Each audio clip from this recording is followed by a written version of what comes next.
The Red Wings have made a trade. I apologize if you hear yelling in the background. Don't worry, this is not a bad familial situation. This is just the movie Hereditary going on in the background. I've already seen it, so I don't need to see a little bit more of it. But the Detroit Red Wings have traded defenseman Mike Green to the Edmonton Oilers in exchange for Kyle Brodziak, who is on LTIR and he is expiring, so there's that.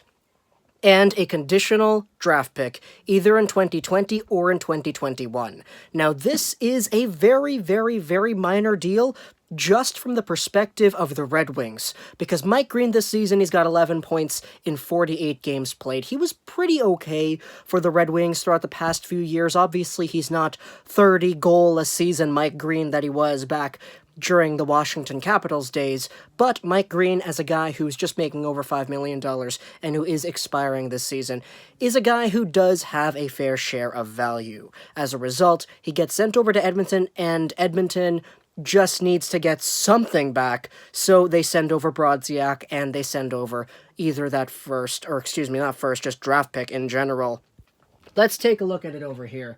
It is just either a conditional draft pick in either 2020 or 2021. That is all the late night tweet press release here says, and that's pretty much all they're giving us here. Kyle Brodziak is a guy who's coming over just to make the money side of things work, and just because he kind of needed a body to go over there too. Not saying that Brodziak is going to come over here and start tearing things up. He's on LTIR right now. I'm not necessarily too sure how long it's going to take for him to come back.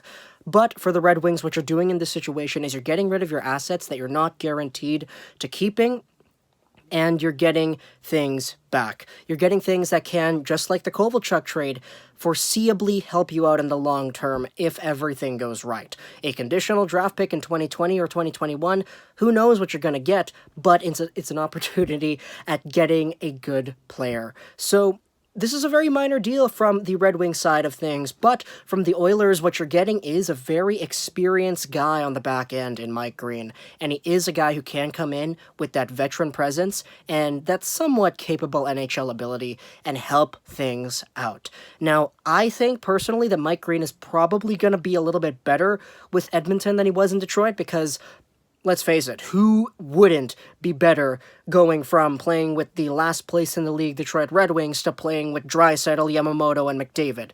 I think Mike Green is going to have a pretty good run with the Edmonton Oilers, even though it might be very short-lived. But if you're the Oilers, it's a move that you gotta make because you want to make the playoffs, you want to make your team better, and it only costed a guy who's on LTIR and either a draft pick this year or next year. So, in my opinion, it's a very fair trade, and it's easy to see why either side would want to do it. But for now, Mike Green is an Edmonton Oiler. Hope you enjoyed this video. I'm going to get back to watching Hereditary because it's a very good movie. Recommend it if you haven't watched it yet. Social Dash 99, and bye.